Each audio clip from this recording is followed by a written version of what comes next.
हिंदी संस्कृत शिक्षा चैनल के माध्यम से आज हम संस्कृत विषय में कक्षा 10 का पाठ शेमुषी भाग 2 का पाठ जननी तुल्य वत्सला इसके प्रश्न उत्तर करेंगे। पहला प्रश्न है एक पदेन उत्तरम लिखत। एक पद में हमें उत्तर लिखना है। तो प्रश्न क्या है? वृषभः दीनः इति जानन् अपि कै तम नुद्यमान आसीत। यानी जो वृषभ है, जो बैल है, वह दीन है, यानी बहुत ही थका हुआ सा है और कमजोर है। यह जानकर भी किसने उसे काम पर लगा रखा था? वह उत्तर है कृषक है, किसान। वृषभ कुत्र पपात है। वृषभ कुत्र पपात। वृषभ यानी बैल कहां पर गिर गया? उत्तर होगा क्षेत्रे, खेत में। उत्तर होगा क्षेत्रे, खेत में। ग है दुर्बले सुते कस्या अधिका कृपा भवति। दुर्बल पुत्र पर, कमजोर पुत्र पर किसकी अधिक कृपा होती है? उत्तर है मातुः यानी माता की। दुर्बले सुते कस्या अधिका कृपा भवति। उत्तर होगा मातुः। अब है कयो एकः शरीरेण दुर्बलः आसीत। दोनों में से कौन एक शरीर से दुर्बल था? किन दो में से एक शरीर से दुर्बल था? तो उत्तर आएगा बलिवर्दयो। बलिवर्दयो यानी बैलों में से एक शरीर से दुर्बल था। अब है चंडवातेन मेघ वैश्च सह कै समजायत। यानी प्रचंड वायु के साथ, मेघ गर्जन के साथ क्या हुआ? उत्तर है प्रवर्षः, वर्षा प्रारंभ हो गई। अब है प्रश्न नंबर 2 अधोलिखितानां प्रश्नानां उत्तराणि संस्कृत भाषया लिखत। नीचे दिए गए प्रश्नों के उत्तर संस्कृत भाषा में लिखिए। पहला प्रश्न है कृषकः किम करोति स्म। किसान क्या करता था? उत्तर है कृषकः क्षेत्रकर्षणं करोति स्म। किसान खेत में हल जोत रहा था, यानी किसान खेत जोत रहा था। ख है माता सुरभि किमर्थम अश्रूणि मुंचति स्म। माता सुरभि क्यों रो रही थी? उत्तर होगा भूमौ पतिते स्वपुत्रम दृष्ट्वा माता सुरभि अश्रूणि मुंचति स्म। यानी जमीन पर पड़े हुए, भूमि पर पड़े हुए अपने पुत्र को देखकर माता सुरभि रो रही थी। ग है सुरभि इंद्रस्य प्रश्नस्य किम उत्तरम ददाति। सुरभि ने इंद्र के प्रश्न का क्या उत्तर दिया? सुरभि ने उत्तर दिया, उत्तर है सुरभि इंद्रस्य इदम उत्तरम ददाति। सुरभि ने यह उत्तर दिया भो वासव पुत्रस्य दैन्यम दृष्ट्वा अहम रोदिमी। पुत्र की दीन दशा को देखकर मैं रो रही हूँ। सुरभि इंद्रस्य इदम उत्तरम ददाति भो वासव पुत्रस्य दैन्यम दृष्ट्वा अहम रोदिमी। अब घ है मातु अधिका कृपा कस्मिन् भवति। माता की अधिक कृपा किस पर होती है?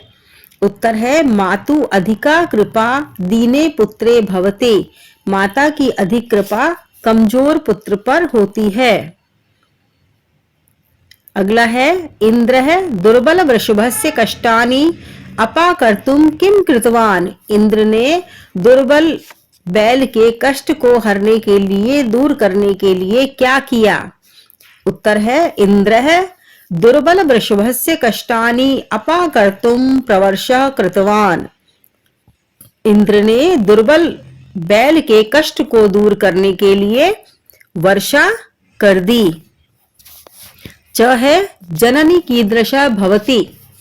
जननी कीदृशी भवति। उत्तर है जननी सर्वेषु अपत्येषु तुल्यवत्सला परम दीने पुत्र कृपा हृदया भवति।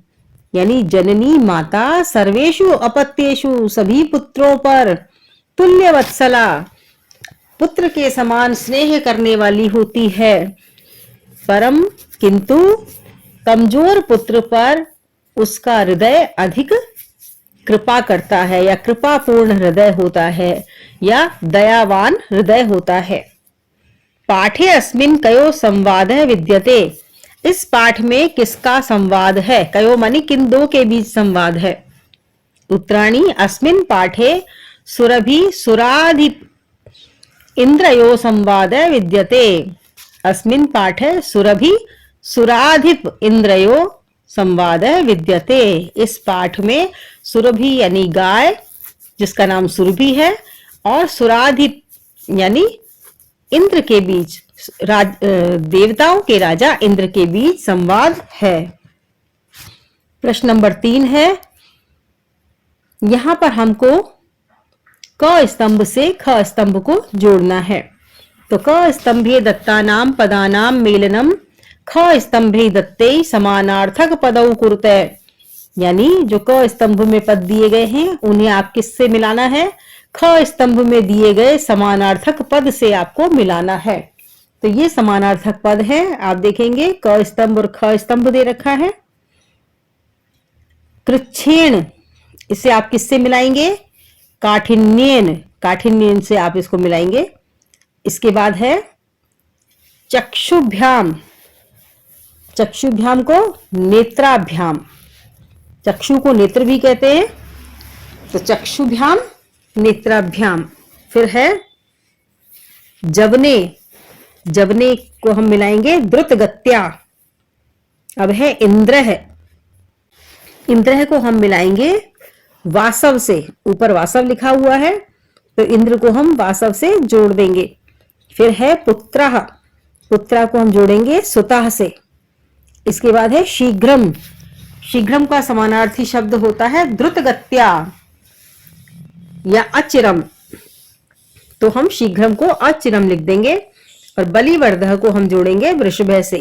ये आपके उत्तर हैं। एक बार आप इसका अवलोकन कर सकते हैं। अब है प्रश्न नंबर 4, स्थूल पदमाधृत्य प्रश्न निर्माणम कुरुत। यानी जो स्थूल पद दे रखा है उस पर आधारित आप प्रश्न निर्माण कीजिए। क है सकृच्छेण भारम उद्वहति, वह मुश्किल से भार ढो रहा था, वह मुश्किल से भार ढो रहा था।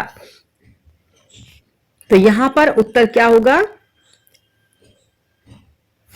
स केन भारम उद्वहति, यानी वह कैसे भार ढो रहा था, किस प्रकार भार ढो रहा था।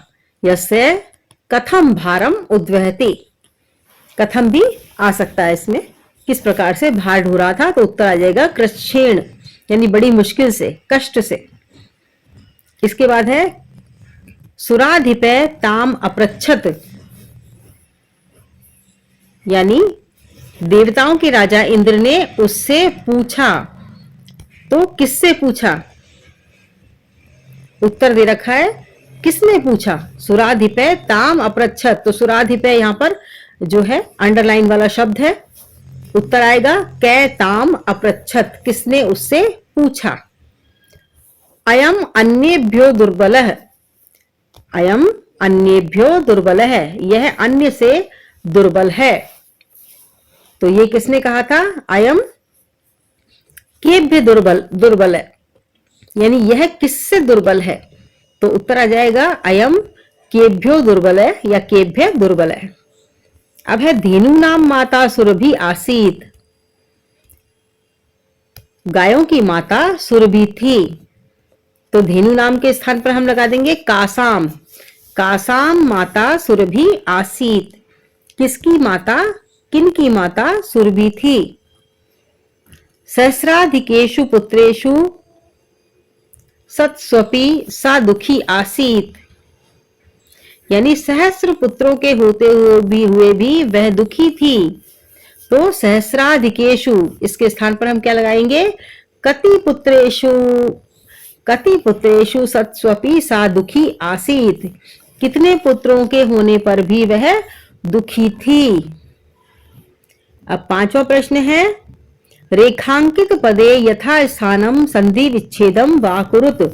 अब आपको रेखांकित स्थान पर जो रेखांकित पद दिए हुए हैं उनकी संधि या संधि विच्छेद करना है। तो कृषकः क्षेत्र कर्षणम कुर्वन् आसीत, तो यहाँ कुर्वन् आसीत जो अंडरलाइन शब्द दे रखा है, रेखांकित पद दे रखा है, इसकी आपको संधि करनी है। तो कुर्वन् आसीत की संधि क्या होगी? कुर्वन् आसीत, कुर्वन् आसीत जो नीचे दिया गया है। ख है तयोरेकः वृषभः दुर्बलः आसीत, उन दोनों में से एक बैल दुर्बल था। तो यहाँ पर तयोरेकः दे रखा है, तो ये संधि युक्त पद है, तो हमें इसका संधि विच्छेद करना है। उत्तर आएगा तयो एकः। ग है तथापि वृषः न उत्थित, तो न उत्थित को हम संधि करेंगे तो नोत्थित शब्द बन जाएगा। घ है सत्स्वपि बहुषु पुत्रेषु अस्मिन् वात्सल्यम कथम, तो सत्स्वपि जो है उसका हम संधि विच्छेद कैसे करेंगे? सत्सु अपि।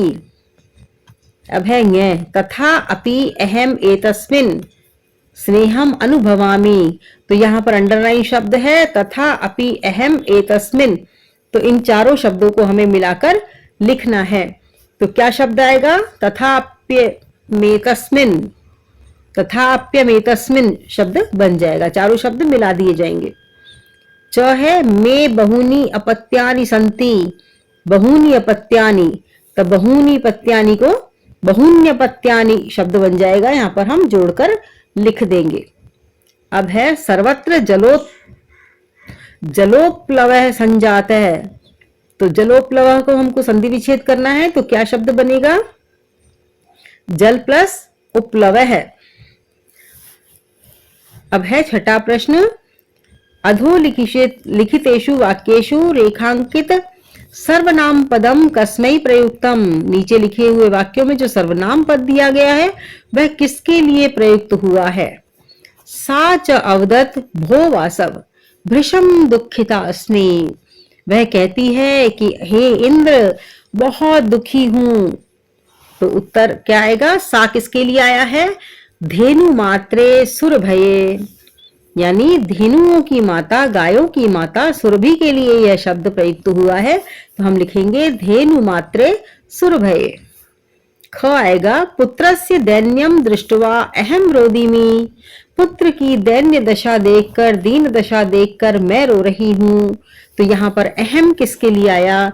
अहम किसने कहा? उत्तर होगा धेनु मात्रे सुरभये, यहाँ पर भी वही उत्तर होगा, धेनुओं की माता, गायों की माता सुरभि ने के लिए अहम शब्द आया है। अब है स दीनः इति जानन अपि कृषके तम पीड़यति, वह कमजोर है यह जानकर भी किसान उसे पीड़ा पहुंचा रहा है, तकलीफ दे रहा है, दुख दे रहा है। तो यहाँ पर स किसके लिए आया है? दुर्बल बलिवर्द, यानी दुर्बल बैल के लिए। अब है मे बहूनि अपत्यानि सन्ति, मे, यहाँ मे किसके लिए आया है? मेरे बहुत सारे पुत्र हैं, तो मे किसके लिए आया है? धेनु मात्रे सुरभये, गायों की माता सुरभि के लिए। य है स च ताम एवं असांत्वयत् उत्तराणि आखंडलाय, स किसके लिए आया है? आखंडलाय इंद्राय, इंद्र के लिए आया है। अब है च सहस्रेषु पुत्रेषु सत्स्वपि तव अस्मिन् प्रीति अस्ति, यानी सहस्रों पुत्र होते हुए भी तुम्हारी इस पर प्रीति है, तुम्हें इससे प्रेम है। तो ये यहाँ पर तव शब्द आया है, तव किसके लिए आया है? वही धेनु मात्रे सुरभये। अब देखिए यहाँ पर दो के बीच में ही जब वार्तालाप चल रही है, तो जो भी सर्वनाम पद आएंगे वो लगभग दोनों के लिए ही आएंगे, क्योंकि दोनों के बीच ही वार्तालाप चल रही है। और इसके अलावा यदि कोई सर्वनाम पद आएगा तो वह किसान और बैल के लिए हो सकता है। प्रश्न नंबर 7 है, क स्तंभ से आपको ख स्तंभ जोड़ना है, और यहाँ पर विशेषण और विशेष्य पद है। तो क और ख स्तंभ को हमको जोड़ना है। कश्चित, कश्चित को हम जोड़ेंगे कृषकः से, कोई किसान। ख है दुर्बलम, तो दुर्बल कौन था? दुर्बल वृषभम, दुर्बल को हम जोड़ देंगे वृषभम से कि दुर्बल बैल था। फिर है क्रुद्ध है, जो गुस्से में कौन था, कृषि वलह। और सहस्राधिकेशु, ये हम जोड़ेंगे पुत्रेशु। उसके बाद है अभ्यधिका, अभ्यधिका कृपा, कृपा से जोड़ देंगे। फिर है विस्मिते आखंडलः, विस्मित है आखंडल और तुल्य वत्सला जननी। यहां नीचे आपके दे रखे हैं स्तंभ क और ख, दोबारा से आप इसको पढ़ सकते हैं। कश्चित कृषक है, दुर्बलम वृषभम, क्रुद्ध है कृषिवल, सहस्राधिकेशु पुत्रेशु, अभ्यधिका कृपा, विस्मित आखंडल, तुल्य वत्सला जननी। यहां पर हमें जो विशेषण विशेष से जोड़ने होते हैं, वह ये तो देखना ही होता है कि जो विशेषता बताई जा रही है वह किसकी बताई जा रही है। साथ ही साथ हम विभक्ति भी इसमें ध्यान रखते हैं। जिस विभक्ति का शब्द होगा उसी विभक्ति का विशेषण या विशेष्य भी होगा। जैसे सहस्राधिकेशु, यहां पर सप्तमी विभक्ति आ रही है, तो पुत्रेशु, पुत्रों में, यहां पर भी सप्तमी विभक्ति होगी। दुर्बलम, तो वृषभम आ रहा है। तो इसी प्रकार से हमें जो है विभक्ति भी ध्यान में रखनी चाहिए। उससे भी अगर हमें कोई शब्द समझ में नहीं आता है तो हम विभक्तियों के आधार पर भी इनका मिलान कर सकते हैं। तो ये थे प्रश्न उत्तर जननी तुल्य वत्सला पाठ के। और पाठ से संबंधित कोई भी प्रश्न यदि आप पूछना चाहते हैं तो कमेंट बॉक्स में कमेंट करके पूछ सकते हैं।